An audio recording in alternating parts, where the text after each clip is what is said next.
Hello dear students, I'm your school nurse and today we are going to talk about an important health topic, which is what are minerals and why are they important to your body. If you often suffer from weakness, loss of appetite, diarrhea, weakness in bones, and nausea, it's probably because you aren't consuming enough minerals in your diet. What are minerals? Just like vitamins, minerals are elements that our body uses as a fuel to grow, stay healthy, and undertake various functions. These minerals come in different types such as potassium, calcium, iron, iodine, and zinc, and each one of them has a different role to play.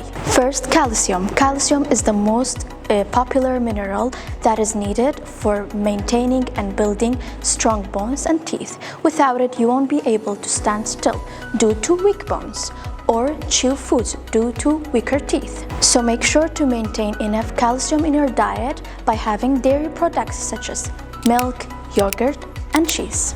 Second is iron. Our body needs iron to make a vital component of red blood cells, which is called hemoglobin, a protein that transfers oxygen from our lungs to our body. You can find iron in eggs, dried fruit, and leafy green vegetables such as broccoli. Third is potassium. Potassium is a material that's needed by all the tissues in the body to help maintain normal levels of fluid inside our cells. In the other hand, sodium helps maintain normal levels of fluid outside the cells. Also, potassium supports muscle contraction and supports normal blood pressure. Fourth, to fight lethal diseases, we need a strong immune system.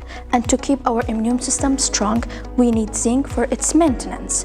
Zinc helps body immune system, cell growth, and healing wounds such as cuts. So you can find zinc in legumes such as beans, split peas, and lentils. Lastly, if you are someone experiencing trouble in learning, memorizing, unexpected weight gain, and swelling in the neck, then probably you are low on iodine. Iodine is needed to produce thyroid hormone, which is needed to regulate body's metabolism and other functions. Did you know that our body can't make essential minerals and vitamins except a few? That's why it's essential to take them in required quantities. You can find these in green veggies, dairy products, and by avoiding junk foods. Hope you have learned something vital today. See you next time.